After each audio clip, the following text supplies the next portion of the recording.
Hello बच्चों, आप लोगों का मिथिलानी टीचर सुप्रिया यूट्यूब चैनल पे स्वागत है। आज आप लोगों के लिए लेके आए हैं वीडियो एनसीईआरटी कक्षा 7 इतिहास हिस्ट्री का चैप्टर 3। चैप्टर का नाम है दिल्ली 12वीं से 15वीं शताब्दी। कि दिल्ली में 12 से 15वीं शताब्दी के बीच का क्या नज़ारा रहा वो इस चैप्टर में हम लोग पढ़ेंगे। Today we will study chapter 3 of class 7 history. The name of chapter is Delhi from 12th century to 15th century.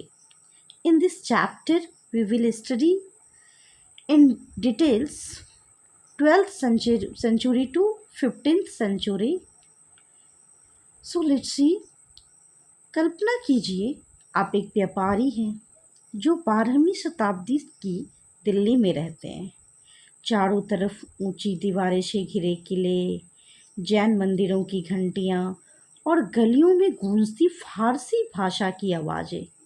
यह कोई साधारण शहर नहीं, यह है दिल्ली, जो उस समय धीरे धीरे भारत के सबसे ताकतवर राज्यों की राजधानी बन रही थी।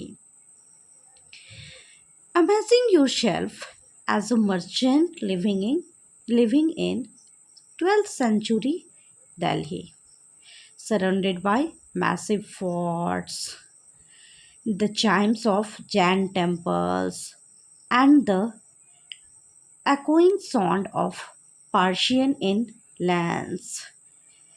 This isn't an ordinary city, this is Delhi, rising as a powerful capital of medieval India. Delhi कैसे बनी सल्तनत की राजधानी। अब हम लोग देखेंगे कि how did Delhi become the capital of the सल्तनत। दिल्ली कैसे बनी सल्तनत की राजधानी। पहले तोमर और फिर चौहान राजाओं ने दिल्ली को राजधानी बनाया। सबसे पहले दिल्ली को राजधानी कौन बनाया? तोमर, और उसके बाद चौहान राजाओं ने। इसके बाद 13वीं सदी की शुरुआत में दिल्ली सल्तनत की स्थापना हुई और यह उपमहाद्वीप का एक शक्तिशाली केंद्र बन गया। First the Tomars and then the Chauhans made Delhi their capital.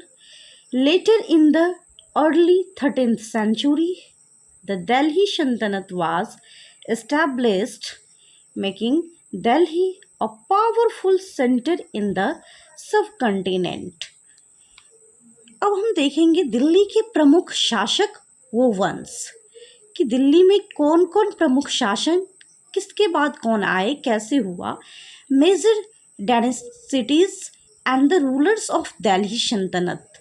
The first is गुलाम वंश। पहला क्या था? गुलाम वंश, जो 12 से 6 से लेके 1290 तक। इसमें कुतुबुद्दीन ऐबक, इल्तुतमिश, रजिया सुल्तान जैसे शासक थे। फिर खिलजी वंश 1290 से 1320, अलाउद्दीन खिलजी। तुगलक वंश 1320 से 1414, मोहम्मद बिन तुगलक, फिरोज शाह। नेक्स्ट सैयद वंश 1414 से 1451, लोदी वंश 1451 से 1526, बहलोल लोदी। तो सबसे पहले हम रजिया सुल्तान के बारे में देखते हैं। रजिया सुल्तान एक अनोखी शासिका थी। Razia Sultan a unique ruler. Razia Sultan Bharat की पहली महिला शासक थी। भले ही वो योग्य थी, लेकिन उन्हें दरबारी और समाज से बराबरी नहीं मिली, क्योंकि पहले जो है महिलाओं को जेंट्स के अपेक्षा बराबरी का दर्जा नहीं दिया जाता था। महिलाओं को बहुत कमज़ोर बेचारी टाइप समझा जाता था, बहुत नीचे रखा जाता था। लेकिन वो योग्य थी, तब भी उन्हें दरबारी में और समाज में बराबरी नहीं मिला। Razia Sultan was the first female ruler of India.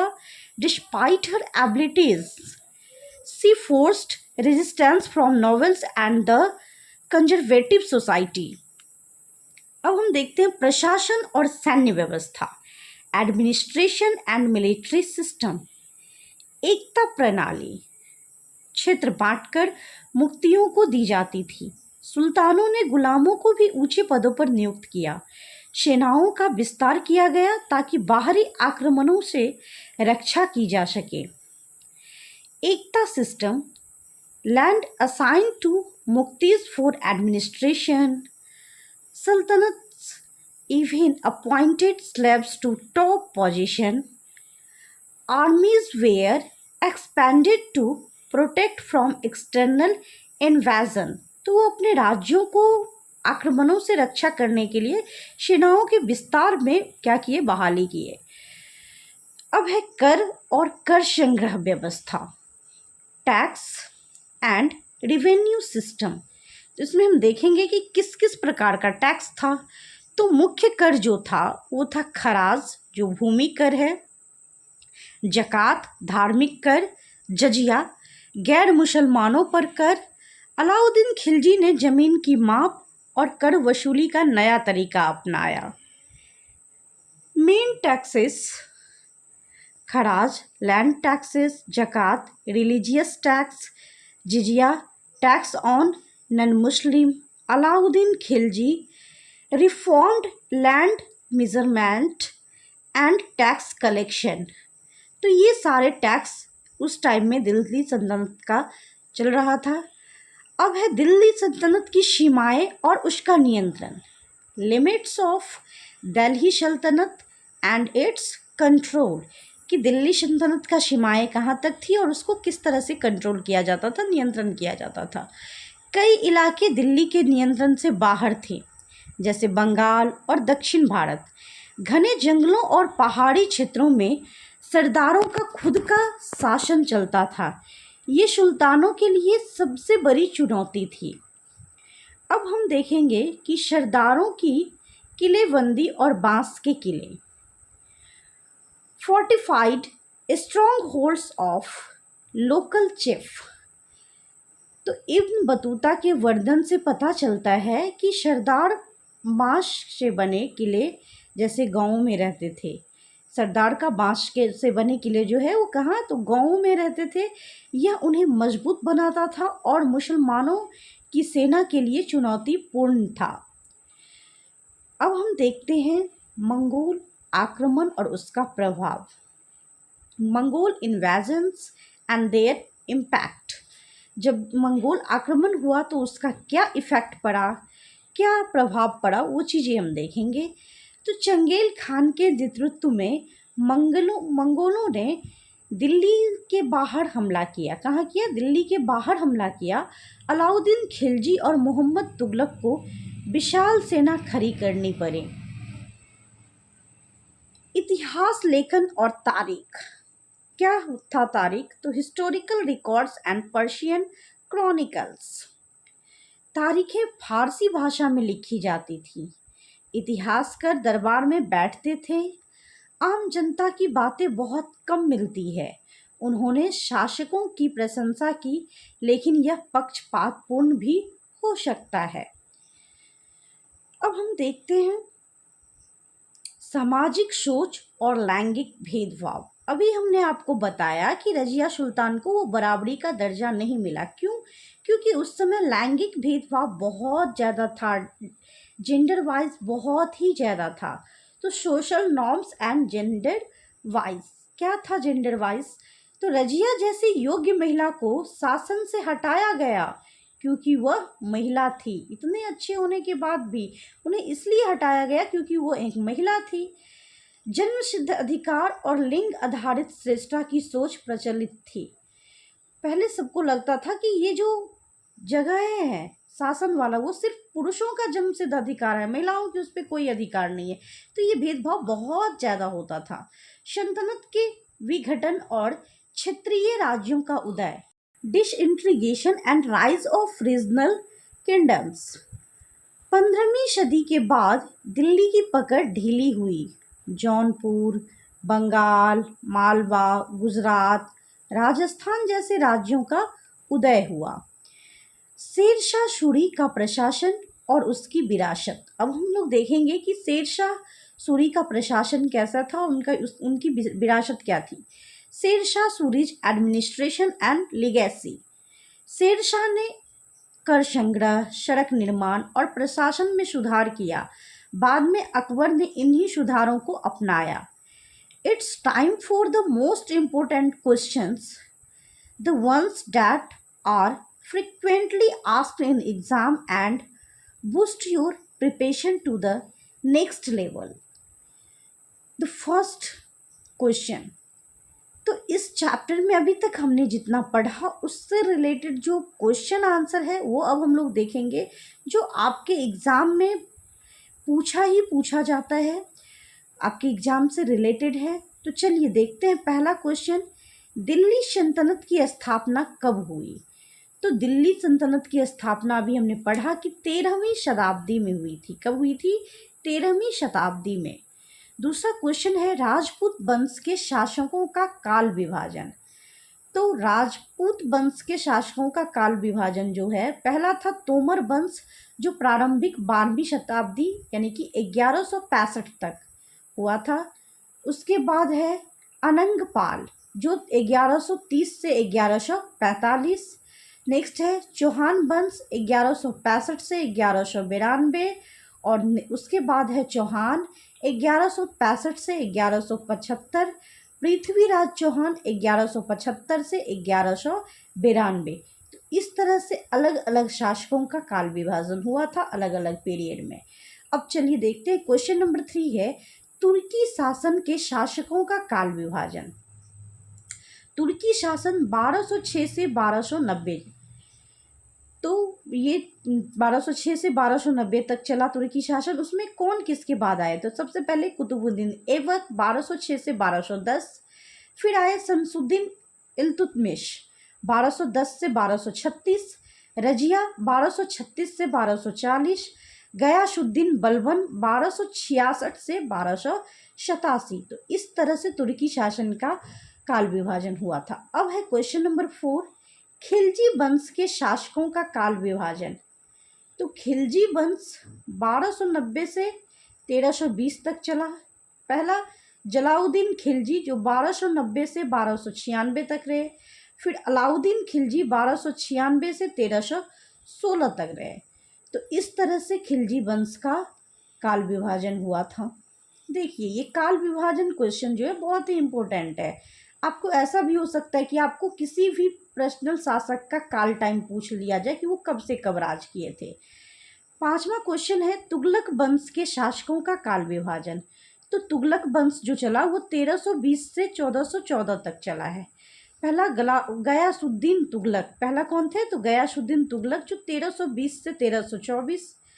उसके बाद मोहम्मद तुगलक 1324 से 1351। फिर फिरोज शाह तुगलक 1351 से 1388। तो ये था तुगलक वंश का काल विभाजन। क्वेश्चन नंबर 6 है, सैयद वंश का काल विभाजन। तो सैयद वंश जो है वो 1414 से लेके 1451 तक चला है और जिसके थे खिज्र खां।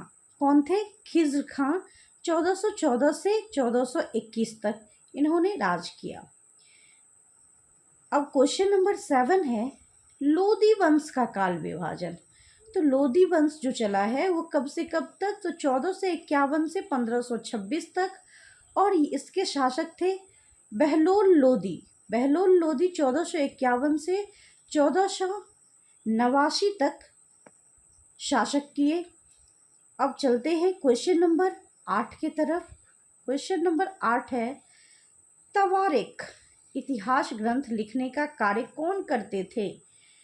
आंसर जो है वो है, तवारीख लिखने का कार्य आमतौर पर राज्य के सचिवों, प्रशासकों, कवियों तथा सुशिक्षित दरबारियों द्वारा किया जाता था। तो इन सब के द्वारा तवारीख लिखने का कार्य किया जाता था। हिस्ट्रीज तवारीख were usually written by the state secretaries, administrators, poets and learned courtiers, जो राज्य के दरबारी होते थे पढ़े लिखे, उन सब के द्वारा। 9 नंबर क्वेश्चन है, फ़क्र ए मुदब्बिर कौन थे? आंसर होगा फ़क्र ए मुदब्बिर 13वीं शताब्दी के एक प्रसिद्ध इतिहासकार, हिस्टोरियन थे जिन्होंने शासन, न्याय और प्रशासन की परिकल्पना पर लेखन किया। फ़क्र ए मुदब्बिर was a 13th century historian who wrote on governance and justice system. Question number 10 है, तवारीखों के लेखक आमतौर पर कहाँ रहते थे? आंसर होगा हमारा, तवारीखों के लेखक मुख्यतः राजधानी नगरों जैसे दिल्ली में रहते थे, जहाँ वे शासकों के दरबार के निकट कार्य करते थे. Historians mostly lived in capital cities like Delhi, close to the royal court. तो वो रॉयल कोर्ट के नियर रहते थे क्योंकि वो उसके निकट रह के दरबार का काम कर सकते हैं, इसीलिए वो लोग उस राज्य में ही रहते थे, दिल्ली जैसे राजधानी नगरों में. क्वेश्चन नंबर 11 है, रजिया सुल्तान कब दिल्ली के सिंहासन पर बैठी? आंसर हमारा होगा, रजिया सुल्तान ने सन 1236 ईस्वी में दिल्ली के सिंहासन पर बैठकर शासन आरंभ किया. Razia Sultan ascended the throne of Delhi in the year 1236 CE. Question number 12 है, तुर्कों द्वारा एक विश्वस्तीय दास को प्रशासनिक पद पर कब नियुक्त किया गया? आंसर जो हमारा होगा वो होगा, तुर्क शासकों ने पहली बार सन 1192 ईस्वी में एक विश्वास पात्र दास को प्रशासनिक पद सौंपा. The Turkish rulers appointed a trusted slaves to an administrative post in 1192 CE. Question number 13 है हमारा, इल्तुतमिश ने अपने दामाद को कौन सा प्रशासनिक क्षेत्र सौंपा? इल्तुतमिश ने अपने दामाद को भटिंडा का गवर्नर नियुक्त किया था. Iltutmish appointed his son in law as a governor of Bathinda. Question number 14 है हमारा, जयचंद राठौर की मृत्यु कब हुई? आंसर होगा, जयचंद राठौर की मृत्यु 1194 ईस्वी में हुई थी. कब हुई थी? 1194 ईस्वी में. Jaichand Rathore died in the year 1194 CE. Question number 15 है, मोहम्मद गौरी ने अपने उत्तराधिकारी के रूप में किसे नियुक्त किया? आंसर होगा, मोहम्मद गौरी ने अपने विश्वस्त दास कुतुबुद्दीन ऐबक को अपना उत्तराधिकारी नियुक्त किया था. Mohammad Ghori appointed his trusted slave Qutubuddin Aibak as his successor. Question number 16 है हमारा. क्वेश्चन नंबर 16 कह रहा है, कुतुबुद्दीन ऐबक के माता पिता कहाँ के निवासी थे? आंसर होगा हमारा, कुतुबुद्दीन ऐबक के माता पिता तुर्किस्तान के निवासी थे. कहाँ के? तुर्किस्तान के. Qutbuddin Aibak parents were residents of Turkistan. तो ये तुर्किस्तान के रहने वाले थे, इनके माता पिता कुतुबुद्दीन ऐबक के माता पिता. क्वेश्चन नंबर हम 17 की तरफ चलते हैं. क्वेश्चन नंबर 17 हमारा कह रहा है, दिल्ली विजय के उपरांत ऐबक ने किस प्रमुख मस्जिद का निर्माण कराया? आंसर होगा, दिल्ली पर विजय प्राप्त करने के बाद ऐबक ने कुवत उल इस्लाम मस्जिद का निर्माण करवाया. After conquering Delhi, Aibak constructed the Quwwat ul Islam Mosque. Question number 18 है, कुवत उल इस्लाम मस्जिद का निर्माण किस वर्ष में प्रारंभ हुआ? आंसर होगा, इस मस्जिद का निर्माण कार्य 1191 ईस्वी में प्रारंभ हुआ. The construction of this mosque began in the year 1191 CE. Question number 19 है, अजमेर की प्रसिद्ध मस्जिद किसने और कब बनवाई? अजमेर की मस्जिद का निर्माण कुतुबुद्दीन ऐबक द्वारा 1200 ईस्वी में करवाया गया था. The famous mosque in Ajmer was built by Qutubuddin Aibak in 1200 CE. Question number 20 हमारा है, 2.5 दिन का झोपड़ा नाम किस मस्जिद को दिया गया है? 2.5 दिन का झोपड़ा नाम किस मस्जिद को दिया गया है? आंसर जो हमारा होगा वो होगा, 2.5 दिन का झोपड़ा नाम अजमेर की मस्जिद को दिया गया है। तो ये क्वेश्चन आ सकता है कि 2.5 दिन का झोपड़ा मस्जिद कहाँ है, तो ये कहाँ है, अजमेर में है, आपको याद रखना है। The mosque in Ajmer is known as 2.5 दिन का झोपड़ा। क्वेश्चन नंबर 21 है, कुतुबुद्दीन ऐबक कब दिल्ली का सुल्तान बना। कुतुबुद्दीन ऐबक 1206 ईस्वी में दिल्ली का सुल्तान बना। कब बना था, 1206 ईस्वी में। Qutubuddin Aibak became the sultan of Delhi in 1206 CE। Question number 22 है, कुतुबुद्दीन ऐबक की मृत्यु कब हुई। तो आंसर हमारा होगा, कुतुबुद्दीन ऐबक की मृत्यु 1210 ईस्वी में हुई थी। Qutubuddin Aibak died in the year 1210 CE। Question number 23 है हमारा, दास वंश का प्रथम शासक कौन था। तो आंसर होगा, दास वंश का प्रथम शासक कुतुबुद्दीन ऐबक था। कौन था, कुतुबुद्दीन ऐबक था। The first ruler of the slave dynasty was Qutubuddin Aibak. Question number 24 है, ऐबक के बाद सुल्तान कौन बना। आंसर हमारा होगा, ऐबक के बाद आराम शाह दिल्ली का सुल्तान बना। आफ्टर ऐबक आराम Shah became the sultan of Delhi. Question number 25 हमारा है, इल्तुतमिश दिल्ली के सिंहासन पर कब बैठा। आंसर होगा, इल्तुतमिश 1211 ईस्वी में दिल्ली के सिंहासन पर बैठा। कब बैठा, 1211 ईस्वी में। Iltutmish ascended the throne of Delhi in the year 1211 CE। 26 number question है, इल्तुतमिश के उत्तराधिकार प्राप्त करने के लिए किसे कमजोर किया गया। इल्तुतमिश ने उत्तराधिकार प्राप्त करने के लिए किसे कमजोर किया। तो आंसर होगा, इल्तुतमिश ने सत्ता प्राप्त करने के लिए आराम शाह को पराजित किया और सत्ता संभाली। Iltutmish defeated Aram Shah to establish his authority. Question number 27 है, बगदाद ने अपनी राजधानी कहाँ से परिवर्तित की तथा कहाँ बनाई। आंसर जो हमारा होगा वो होगा, बगदाद के खलीफा ने अपनी राजधानी लाहौर से हटाकर दिल्ली में स्थापित की थी, जिससे दिल्ली को एक धार्मिक और राजनीतिक मान्यता प्राप्त हुई। The caliph of Baghdad shifted his capital from Lahore to Delhi, granting Delhi greater religious and political significance.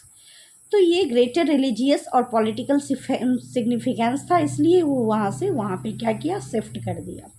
Question number 28 है, इल्तुतमिश ने मुद्रा प्रणाली में क्या सुधार किया। आंसर होगा, इल्तुतमिश ने चांदी का, टाका और तांबे का जितल नामक सिक्कों की शुरुआत कर संगठित मुद्रा प्रणाली लागू की। इल्तुतमिश इंट्रोड्यूस्ड सिल्वर, टाका and copper jital, thereby standardizing the currency system।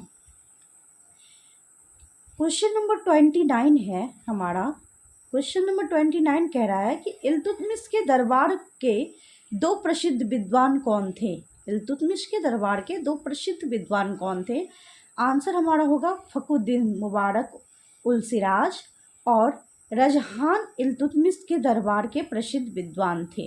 तो ये दोनों उनके दरबार के प्रसिद्ध विद्वान थे। फखरुद्दीन मुबारक उल सिराज एंड रजहान were the renowned scholars in Iltutmish court. Question number 30 हमारा है, रजिया किस दास से प्रेम करने लगी थी। रजिया किस दास से प्रेम करने लगी थी। रजिया सुल्तान जमालुद्दीन याकूत नामक हबसी घुड़सवार अधिकारी से प्रेम करने लगी थी। Razia fell in love with Jamaluddin Yakut, a prominent Abyssinian horseman. Question number 31 है, याकूत का वध किसने किया। आंसर होगा, अल्तुनिया के सरदारों ने याकूत की हत्या कर दी थी। Yaqut was killed by the nobles under the leadership of Altunia. Question number 32 है, रजिया ने किससे विवाह किया। आंसर होगा, रजिया ने अपने विद्रोही सूबेदार अल्तुनिया से विवाह किया था? Razia married Altunia who had earlier revolted against her. अब हम चलते हैं आगे के क्वेश्चन की तरफ। आगे क्वेश्चन हमारा है 33। गुलाम वंश का सबसे शक्तिशाली शासक कौन था? गुलाम वंश का सबसे शक्तिशाली शासक कौन था? आंसर जो हमारा होगा वो होगा गुलाम वंश का सबसे शक्तिशाली शासक गयासुद्दीन बलबन था। Ghiyasuddin Balban was the most powerful ruler of the slave dynasty. Slave dynasty के सबसे पावरफुल जो शासक थे, रूलर थे, वो गयासुद्दीन बलबन थे। क्वेश्चन नंबर 34 है, बलबन को दरबार में किस पद पर नियुक्त किया गया था? तो आंसर होगा बलबन को इल्तुतमिश ने दरबार के प्रधान नायब के रूप में नियुक्त किया था। बलबन वाज अपॉइंटेड एज नायब deputed in the court by Iltutmish. तो नायब यानी कि डिप्टी था, deputy in the court by Iltutmish. Question number 35 है, बलबन का पूरा नाम क्या था? बलबन का पूरा नाम गयासुद्दीन बलबन था। Balban's full name was Ghiyasuddin Balban. अब हम चलते हैं आगे क्वेश्चन नंबर 36 की तरफ। 36 क्वेश्चन हमारा कह रहा है, बलबन कब गद्दी पर बैठा? बलबन कब गद्दी पर बैठा? आंसर जो हमारा होगा वो होगा बलबन 1246 ईस्वी में गद्दी पर बैठा। Balban ascended the throne in 1246 CE। Next question हमारा 37 है, बलबन प्रधानमंत्री कब बना? आंसर जो होगा वो होगा बलबन 1246 ईस्वी में ही प्रधानमंत्री नियुक्त हुआ था। Balban was appointed as prime minister in 1246 CE। Question number 38 हमारा है, 1253 ईस्वी में नसीरुद्दीन ने बलबन के स्थान पर किसे प्रधानमंत्री नियुक्त किया? आंसर होगा 1253 ईस्वी में बलबन के स्थान पर रिहान को प्रधानमंत्री नियुक्त किया गया था। इन 1253 CE Rehan was appointed prime minister in place of Balban. Question number 39 है, बलबन को पुनः मंत्री कब बनाया गया? आंसर होगा 1254 ईस्वी में बलबन को पुनः प्रधानमंत्री पद पर नियुक्त किया गया।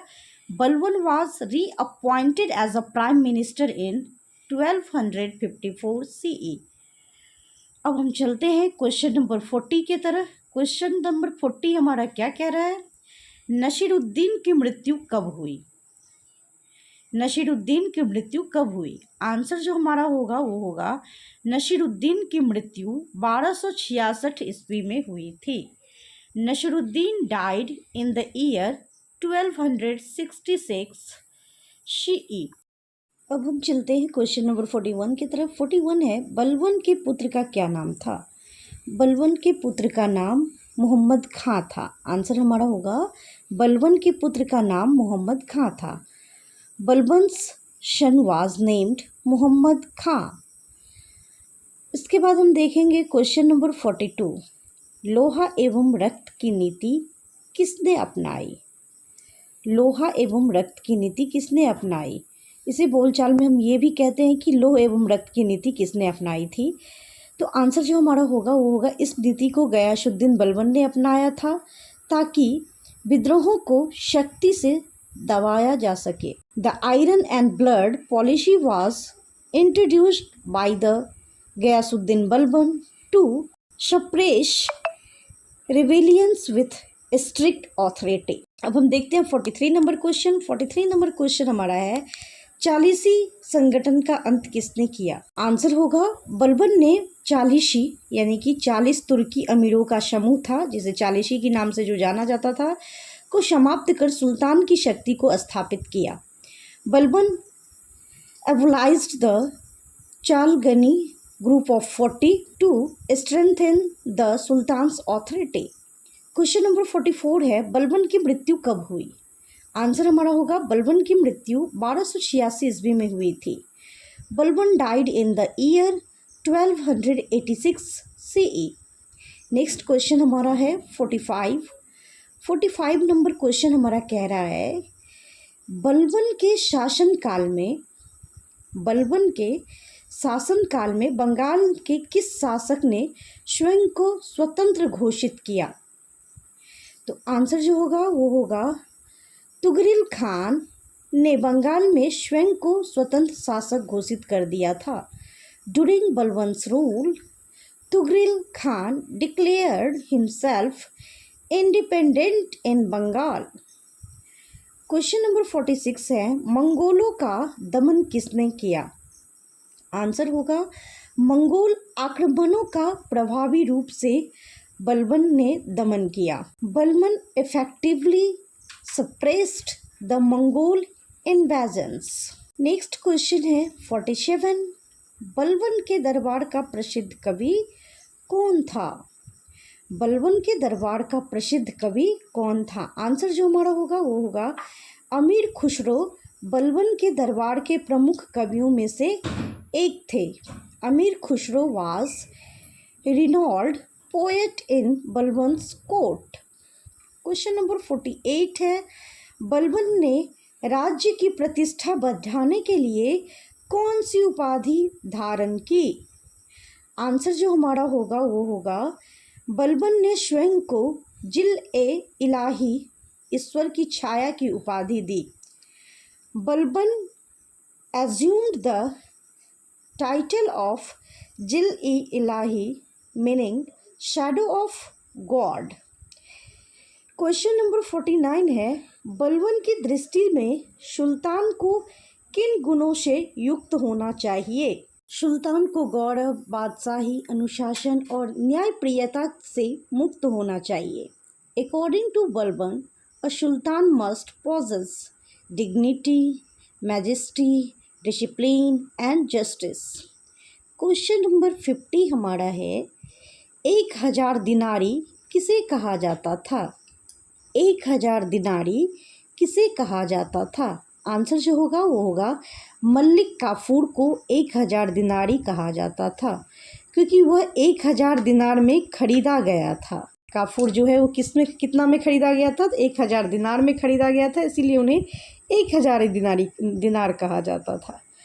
मलिक काफूर वाज कॉल्ड 1000 दिनारी because he was bought for 1000 dinars. Question number 51 है हमारा, बलबन की रानी कौन थी? तो आंसर जो होगा वो होगा बलबन की रानी का नाम पटमिनी था। क्या था? पटमिनी था। The name of Balban's queen was Padmini. Question number 52 है, मलिक काफूर को कहाँ से खरीदा गया था? इससे पहले हमने देखा कि मलिक काफूर को 1000 दिनार में खरीदा गया था। अब क्वेश्चन है मलिक काफूर को कहाँ से खरीदा गया था? तो आंसर जो हमारा होगा वो होगा मलिक काफूर को खंभात के एक हिंदू व्यापारी से खरीदा गया था। मलिक काफूर को किससे खरीदा गया था? खंभात के एक हिंदू व्यापारी से खरीदा गया था।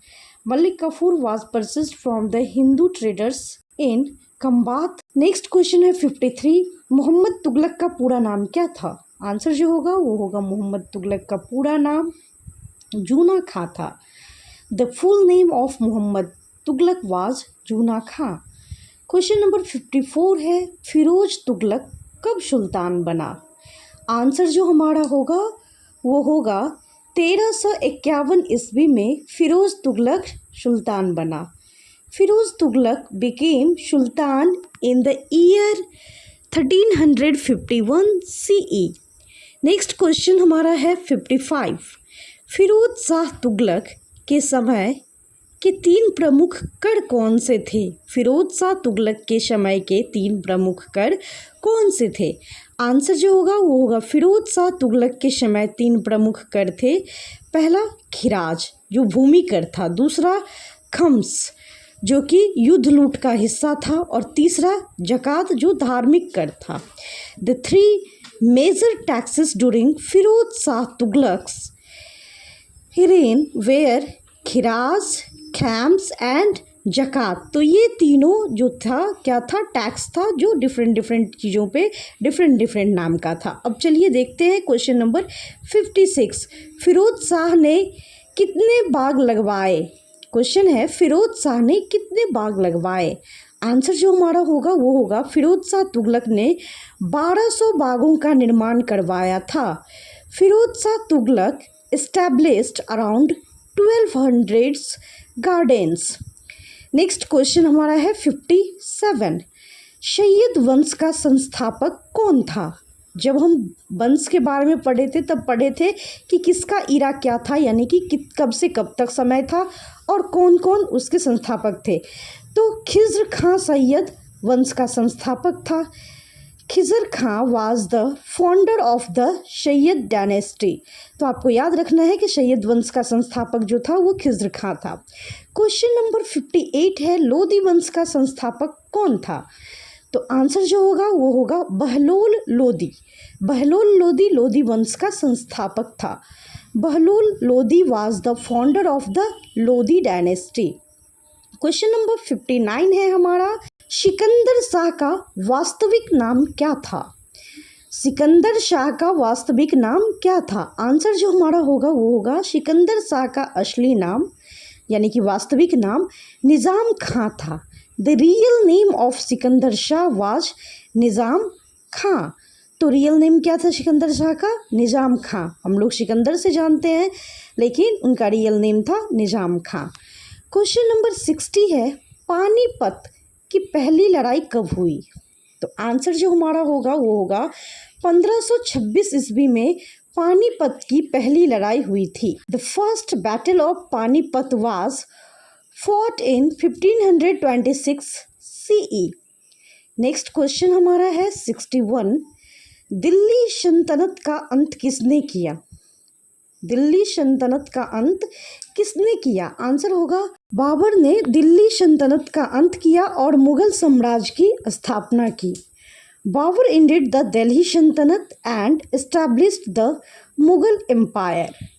नेक्स्ट क्वेश्चन है 62। इल्तुतमिश के समय सल्तनत की सबसे बड़ी समस्या क्या थी? तो आंसर हमारा होगा तुर्क अमीरों की शक्ति को नियंत्रित करना और शासन को संगठित करना सबसे बड़ी चुनौती थी। Controlling the powerful Turkish nobles and organising the administration were the major challenges during Iltutmish rule. तो इल्तुतमिश रूल के टाइम ये सबसे बड़ी चुनौती थी। क्या सबसे बड़ी चुनौती थी? तुर्क अमीरों की शक्ति को नियंत्रण करना और शासन को संगठित करना। क्वेश्चन नंबर 63 हमारा है जलालुद्दीन की हत्या किसने की? आंसर हमारा होगा अलाउद्दीन खिलजी ने जलालुद्दीन की हत्या कर सत्ता हथियाई थी। तो आपको याद रखना है कि जलालुद्दीन की हत्या किसने की थी? अलाउद्दीन खिलजी ने की थी और सत्ता हथियाई थी। Alauddin Khilji assassinated Jalaluddin to seize the throne। तो आपको याद रखना है कि अलाउद्दीन खिलजी जलालुद्दीन की हत्या की थी। नेक्स्ट क्वेश्चन है हमारा क्वेश्चन नंबर 64। दक्षिण विजय का श्रेय किसे प्राप्त है? तो आंसर होगा मलिक काफूर को दक्षिण भारत की विजय का श्रेय दिया जाता है। Malik Kafur is credited with the conquest of south India. Question number 65 है अलाउद्दीन कब गद्दी पर बैठा? तो आंसर होगा 1296 ईस्वी में अलाउद्दीन खिलजी गद्दी पर बैठा। Alauddin Khilji ascended the throne in 1296 CE। Next question हमारा है क्वेश्चन नंबर 66। पत्र लिखा युक्ति किस सुल्तान को कहा जाता है? पत्र लिखा युक्ति किस सुल्तान को कहा जाता है? आंसर जो हमारा होगा वो होगा मोहम्मद तुगलक को पत्र लिखा युक्ति जटिल योजनाओं वाला शासक कहा जाता है। Mohammad Tughlaq is known as the sultan of complex strategies. Question number 67 है हमारा नीतियाँ अपने सभी भाइयों में श्रेष्ठ शासक थी किस कवि ने कहा? आंसर होगा हमारा अमीर खुसरो ने कहा कि मोहम्मद तुगलक अपने सभी पूर्ववर्ती शासकों से श्रेष्ठ थे। Poet Amir Khusro said Mohammad Tughlaq was the most capable among all previous rulers. Question number 68 हमारा है रजिया को सिंहासन से कब हटाया गया? रजिया को सिंहासन से कब हटाया गया? आंसर जो हमारा होगा वो होगा 1240 ईस्वी में रजिया को सिंहासन से हटाया गया था। Razia was removed from the throne in 1240 CE। Next question है 69। मोहम्मद तुगलक ने राजधानी दिल्ली से कहाँ स्थानांतरित की थी? आंसर हमारा होगा मोहम्मद तुगलक ने राजधानी को दिल्ली से दौलताबाद देवगिरी स्थानांतरित किया था। Mohammad Tughlaq shifted the capital from Delhi. Next question है क्वेश्चन नंबर 70। लिंग भेद से क्या तात्पर्य है? तो आंसर जो हमारा होगा वो होगा लिंग भेद से तात्पर्य स्त्रियों और पुरुषों के बीच सामाजिक एवं शारीरिक संरचना पर आधारित भिन्नता से है। इसमें महिलाओं को शिक्षा, रोजगार, अधिकार आदि क्षेत्रों में पुरुषों की तुलना में कमतर समझा जाता है। आप हम पहले भी पढ़ चुके थे रजिया सुल्तान के बारे में कि पहले उन्हें बराबरी का दर्जा नहीं दिया गया था और इसी वजह से तो ये जेंडर वाइज था। Gender discrimination refers to the social and physical differences made between men and women, often leading the inequality in areas such as the education, employment and rights। Question number 71 है भीतरी प्रदेश किसे कहते हैं? Answer जो हमारा होगा वो होगा भीतरी प्रदेश उन इलाकों को कहा जाता है जो किसी शहर या बंदरगाह के आसपास स्थित होते हैं और उसे वस्तुएं तथा सेवाएं प्रदान करते हैं। The hinterland refers to the areas surrounding a city or port that supply it with the goods and services। तो अभी तक हमने इस चैप्टर से रिलेटेड टॉपिक पहले देखा और क्वेश्चन आंसर देखा। टोटल क्वेश्चन आंसर 1 से 71 क्वेश्चन देखे। तो चलिए हम देखते हैं इस चैप्टर का कंक्लूजन। तो आज कि इस वीडियो में हमने जाना दिल्ली सल्तनत के शासकों, उनके प्रशासन, युद्धों और विस्तार की पूरी कहानी। हर शासक की नीतियाँ, उपलब्धियाँ और चुनौतियाँ सभी ने इस सल्तनत को एक नई दिशा दी। So today we explore the Delhi sultanate's rulers, their administration, conquests and expansion. Each ruler shaped the empire in their own unique way with distinct challenges and achievements. So all this way, all the Shashak improved the Delhi Sultanate in their own way. Coming up in our next video, अब हम लोग अपना next video देखेंगे इसी chapter का आगे का। तो क्या आपने कभी सोचा है कि उस दौर में आम जनता की ज़िंदगी कैसी थी? मस्जिद क्या होती थी? सजदा, इमाम और किबला जैसे शब्दों का क्या अर्थ था? और कौन थे सल्तनत काल के सबसे प्रभावशाली धर्मगुरु और इतिहासकार? इन सभी सवालों के जवाब मिलेंगे हमारे अगले वीडियो में। हम अगले वीडियो में इस सारे चीज़ के बारे में डिटेल्स में पढ़ेंगे, समझेंगे। सल्तनत के अंतर्गत धर्म व समाज। तो नेक्स्ट वीडियो का हमारा यही टॉपिक होने वाला है, सल्तनत के अंतर्गत धर्म व समाज।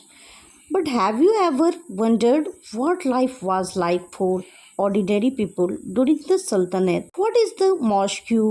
Who is an imam? And what did terms like sajda and qibla mean? All this and more coming up in our next episode, next video, religion and society during the Sultanate period. So in the next video, we have understand the topic religion and society during the Sultanate period. तो इसी तरह की video पाने के लिए आप हर subject का, अगर NCERT का, हर क्लास का, हर सब्जेक्ट का वीडियो पाना चाहते हैं तो इस चैनल से जुड़े रहिए। आगे आपको ऐसे ही वीडियो मिलता रहेगा। तब तक के लिए धन्यवाद।